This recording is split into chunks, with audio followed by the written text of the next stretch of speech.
answer to the question, what is the single most important moment in South African history? We believe it was the instant the first shot was fired on June 16, 1976, because it effectively killed the dream of grand apartheid. The traumatic death throes would last for many more years, but the beast was mortally wounded. Greetings, everyone. The point of this video is obviously not to imply that the end of apartheid was due just to this one photo, or to deny the contributions made by many individuals and forces in bringing about apartheid's downfall. However, what the aim of this video is to speak about how and why the Soweto Uprising came to serve as the catalyst that ultimately led to the apartheid project collapsing. Had it not been for the activism of those children on June 16, 1976, the history of South Africa could have developed in a very different way. The Soweto Uprising was a protest in which school children protested against a government decision to force them to learn half of their high school subjects with Afrikaans serving as the medium of instruction. It then morphed into a protest against the system of Bantu education, and then an anger against the whole unjust apartheid oppressive regime as a whole. In doing this, the Soweto Uprising actually revived the anti-apartheid liberation movement, which by this stage had become dormant after the banning of key organization leaders during the 1960s.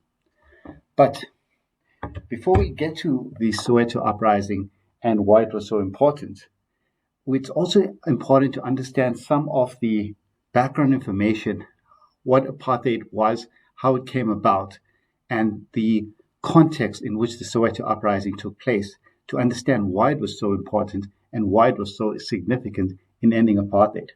This is an example of ordinary individuals, children, standing up and protesting against a very oppressive regime, putting their lives on the line.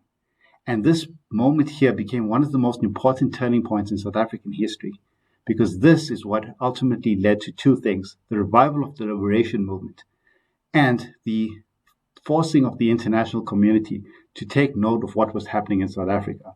But as I said, in order to understand the significance of the Soweto Uprising, it is important just to understand some of the background information preceding it. So we'll look quickly at the apartheid era. In 1948, the National Party came to power in South Africa, and it began implementing its project of apartheid. Segregation had already existed in South Africa at this time, but in the aftermath of the Second World War, there were a lot of uncertainty in South Africa. Which direction the country would go? Will it go in the same direction that other African countries had gone in? An end of colonialism, an end of oppressive regimes? Or would something else happen in South Africa that could protect the status quo? What happened in South Africa was apartheid. The National Party came to power, and it sought to further solidify and entrench segregation that already existed. And it tried to separate all individuals in South Africa, try to categorize them into different racial groups, and then try to separate them as far as possible. They began implementing apartheid laws. Some of those laws are looked at in a different video on this channel, but basically the laws were designed to categorize South Africans into separate races, to separate them, to stop them from intermarrying with one another, put them in separate residential areas, and keep them as separate as far as possible. It also promoted, and one of the justifications of apartheid was to promote white economic advancement. The ultimate goal of apartheid would be to totally remove the indigenous population of South Africa into separate ethnic homelands. In 1948, when the apartheid government came to power, the liberation movements that had existed in this time, that were already active, fighting against unjust white minority rule in South Africa, because even before apartheid, South African elections were almost exclusively decided by a white electorate. But when apartheid began, the liberation movement realized that they needed to coordinate their struggles. And the 1950s, about 2 years after apartheid began, 2 years after the National Party came to power, the 1950s saw something in South Africa for the first time: mass mobilization. I wouldn't say for the first time. There are a few examples of mass mobilization, but it was quite rare in fighting against the government. The 1950s was when the liberation movement made huge advancements in having mass resistance against the apartheid state.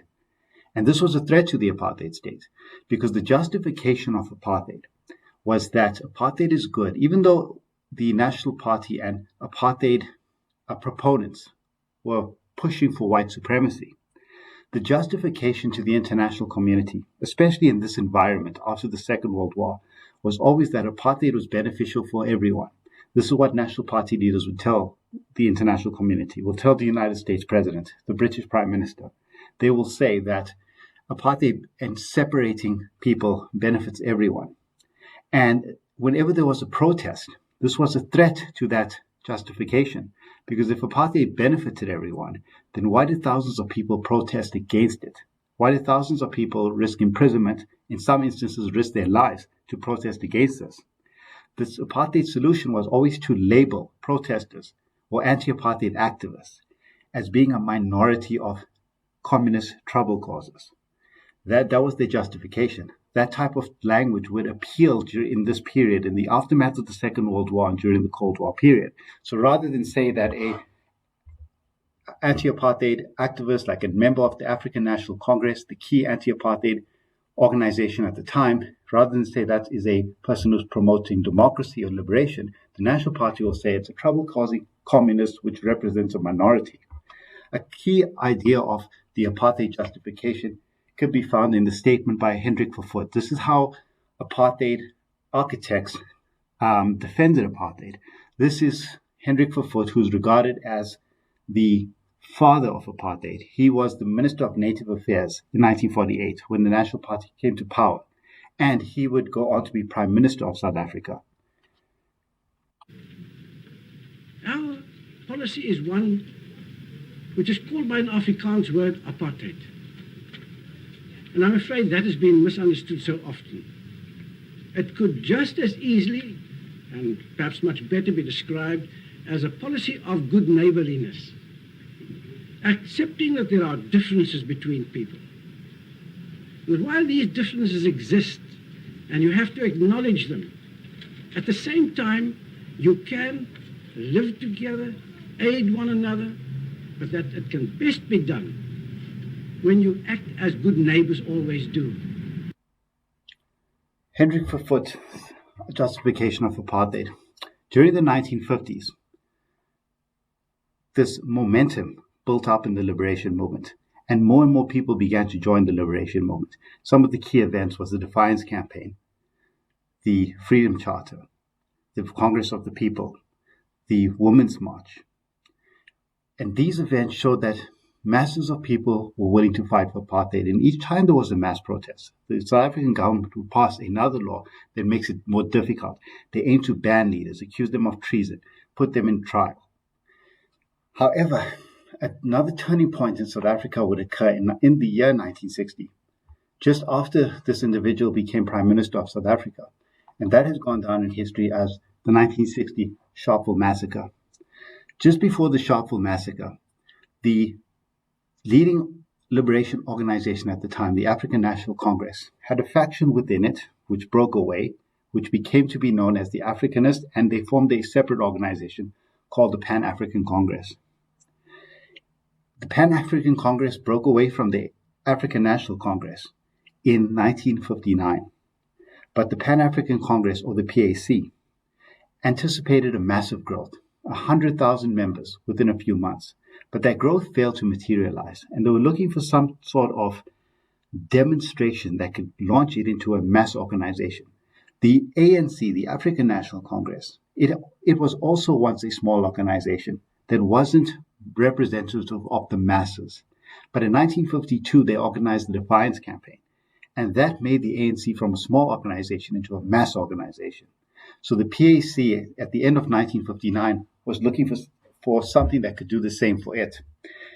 And on the 30th of March, 1960, the ANC proposed an anti-pass demonstration. And passes was something that was a very humiliating thing for Africans to have to carry around with them, to prove that they are employed to a whites to be allowed in certain areas.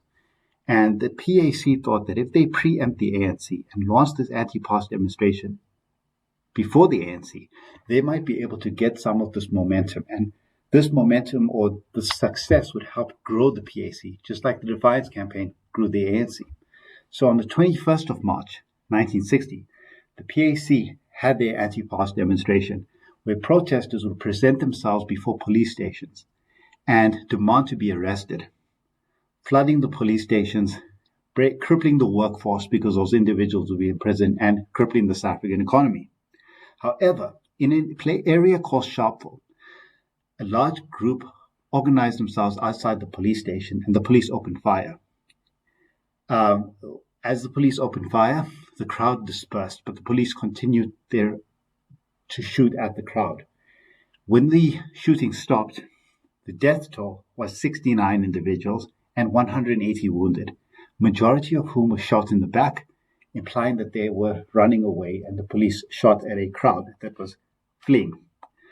This created a real problem in South Africa at the time for the apartheid state, because the anger that took place led to more countrywide demonstrations, and it also led to the international community, the United Nations, frowning upon South Africa, which could be potentially threatening.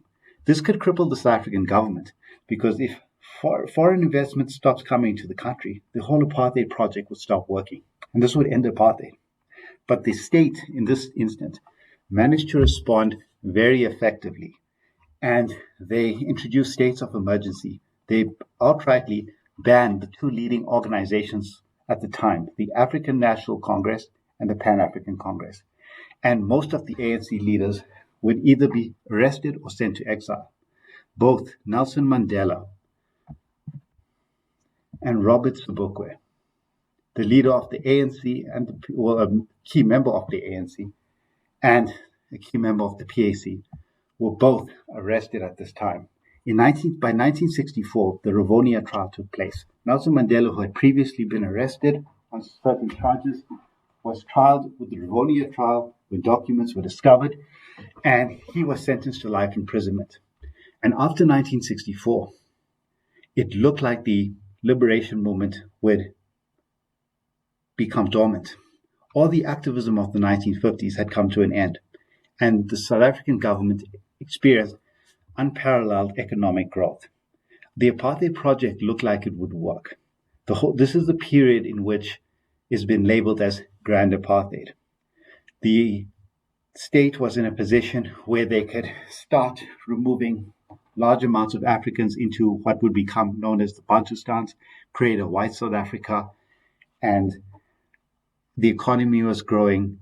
The rest of the continent was decolonizing, but South Africa seemed to be functioning with this apartheid regime on the surface. Economic growth after the Rivonia trial, 1964, where many of the key activists were sentenced to life imprisonment, and those who were not had to flee the country. The South African state experienced economic growth. The mass protests that had characterized the 1950s had come to an end. Apartheid seemed to its architects like something that would succeed. And the situation of creating the separate Bantustans for the black population looked like it would become a reality. This was the dream of the apartheid architects. And the 1960s and the early 1970s, it appeared as if this dream would come true. However, beneath the surface, there were major challenges, and cracks were beginning to show in the apartheid state. During this period of dormancy of the liberation movement, when many members of the ANC and the PAC were arrested or in exile, there was very little political activity in the country. And mass mobilization, mass protest had stopped it. And it seemed on the surface as if blacks in South Africa had come to accept apartheid or felt hopeless that they could do nothing to prevent it. In this environment, the philosophy of Steve Biko became extremely important. A younger generation had emerged. Steve Biko was a proponent of this concept of black consciousness, And his philosophy became very, very influential to the youth. And his idea, and it's beyond the scope of this video to get into too much detail about Black consciousness. But basically, Black consciousness was that Black should not be something to be ashamed of. The reason that a minority in a country is able to oppress the majority is that the minds of the majority has been colonized. They've come to accept this menial status.